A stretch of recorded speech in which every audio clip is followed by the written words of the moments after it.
સૌને મારા પ્રણામ.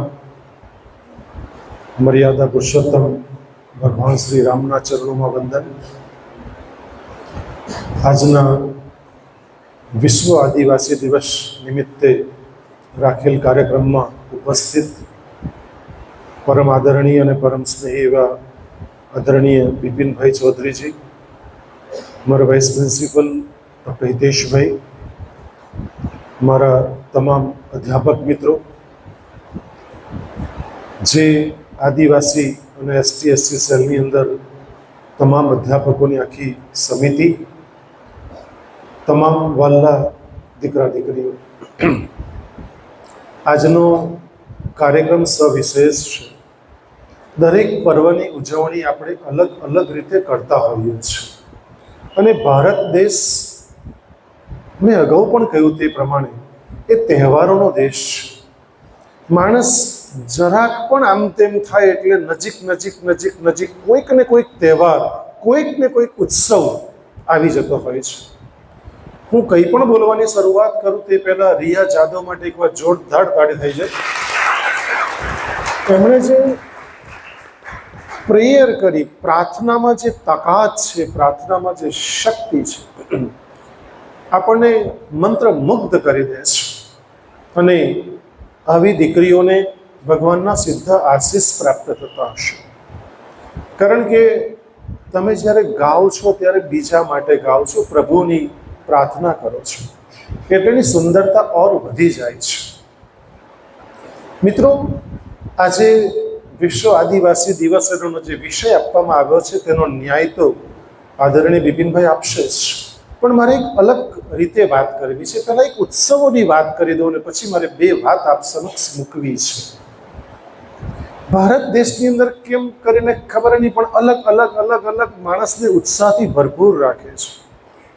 એકમ,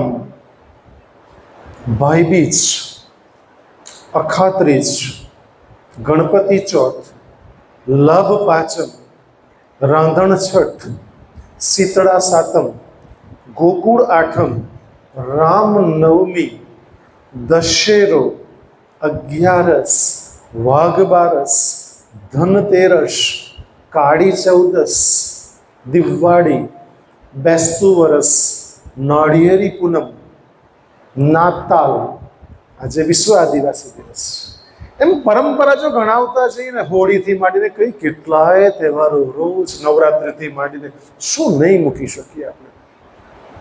માંડ એકાદ મહિનો એવો જતો હશે કે જેમાં કંઈ આપણને તહેવારની રજા નહીં મળી હોય.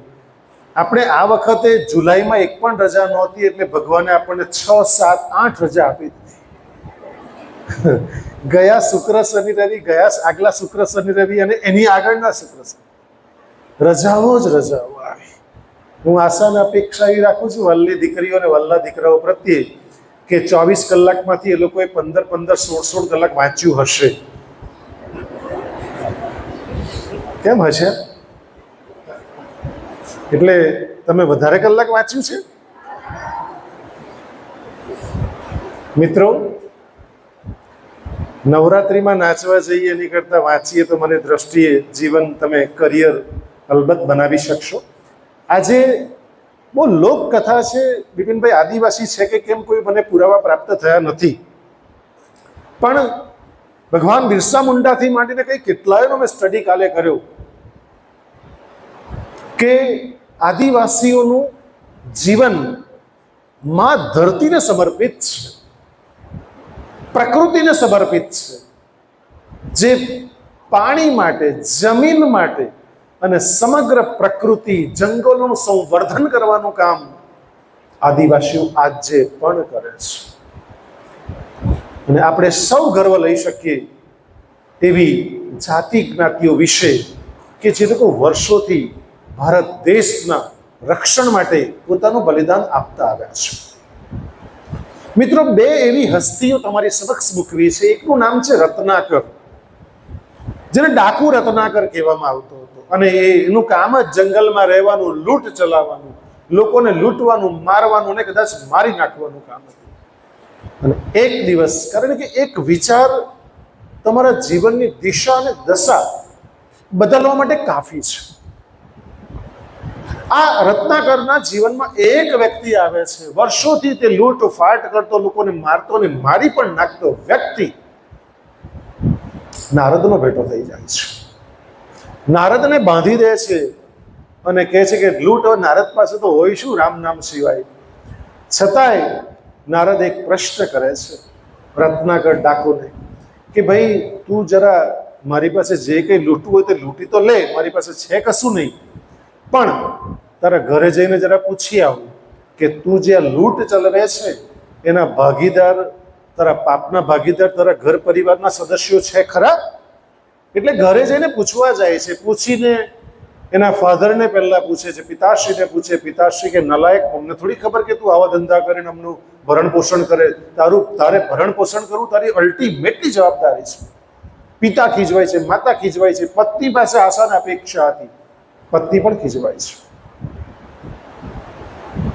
ખાય છે ખરા, પણ પાપના ભાગીદાર અમે નથી. અને ત્યારે નારદને એ ઝાડથી છોડે છે અને પછી પૂછે છે કે આને માટે મુક્તિનો માર્ગ શું છે? અને મુક્તિનો માર્ગ, એને બહુ ભાષા એટલી સારી આવડતી નહોતી એટલે એણે રામ નામનો મંત્ર આપ્યો, પણ રામ એ નહોતો બોલી શકતો એટલે મરા મરા મરા મરા મરા મરા મરા કરતો રામ બોલતો થઈ ગયો. અને મિત્રો, વાલ્મિક નામ એટલા માટે પડ્યું કે રાફડા જામી ગયા આખા શરીર ઉપર. અને જે આપણે જાણીએ છીએ લોકકથાની અંદર કે એવો ગેબી અવાજ આવ્યો અને ઉઠો વાલ્મિક, તમે વાલ્મીકી ઋષિ બની ચૂક્યા છો. અને આપણે જાણીએ છીએ સૌને વાલ્મીકી રામાયણની ભેટ આપી છે. લવ કુશનું સીતાનો ત્યાગ કર્યો ત્યારે લવ કુશને પોતાના આશ્રમમાં રાખ્યા છે. આ એક વ્યક્તિની વાત કરું છું. એક વિચાર તમારા જીવનમાં ચમત્કાર સર્જવા માટે કાફી છે. બીજો એક છોકરો જેનું નામ છે અહિંસક, જે ક્યારેય હિંસા ન કરે તેવો છોકરો. આ પણ સુંદર વાત છે જે આપણે નાના હતા ત્યારે ક્યાંક ને ક્યાંક આવી ગઈ છે મિત્રો. અહિંસક શાળામાં ખૂબ હોશિયાર છોકરો હતો. કેટલાક છોકરાઓએ પ્રી પ્લાન કર્યો એના માટે અને ગુરુજીને અલગ રીતે ઉશ્કેર્યા. અને ભણવામાં ગુરુજીએ દક્ષિણા માંગી.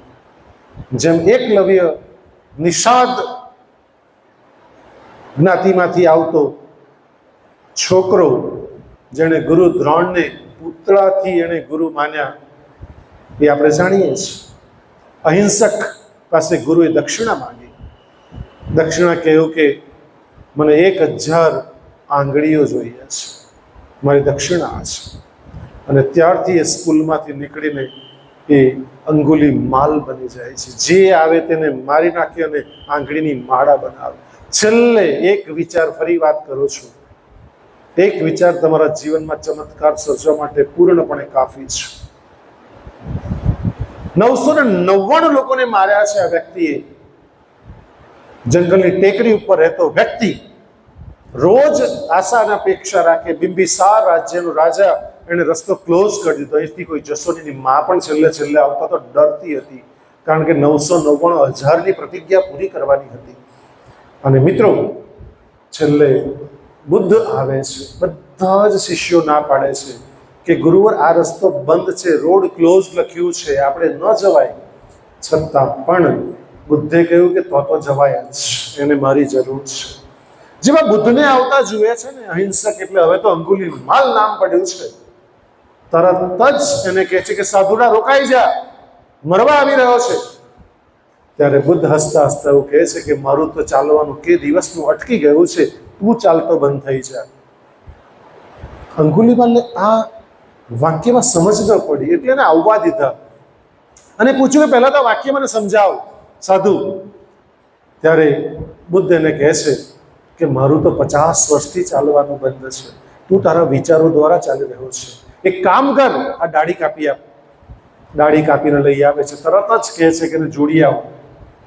ત્યારે કહે છે કે કેવી વાત કરો છો, કાપેલું કે જોડાતું હશે? ત્યારે ભગવાન બુદ્ધ ઉપદેશ આપે છે મિત્રો કે તું જે કામ કરે છે, જો કોઈને જીવન નહીં આપી શકતો હોય તો મારવાનો તને કોઈ હક અને અધિકાર નથી. અને તે જ ક્ષણથી અંગુલીમાલ એની પાસે જે શસ્ત્ર છે મૂકી દે છે અને બુદ્ધની પાછળ જાય છે. બુદ્ધમ શરણમ ગચ્છામિ, બુદ્ધમ શરણમ ગચ્છામિ. મિત્ર એનો શિષ્ય બની જાય છે. અને જ્યારે એ જ ગામોમાં જ્યારે ભિક્ષા લેવા માટે જ્યારે મોકલે છે, લોકો એને પથ્થરો મારે છે, કેટલો બધો માર ખાય છે. ભગવાન બુદ્ધ બિપિનભાઈ પૂછે છે, શું પીડા થાય છે?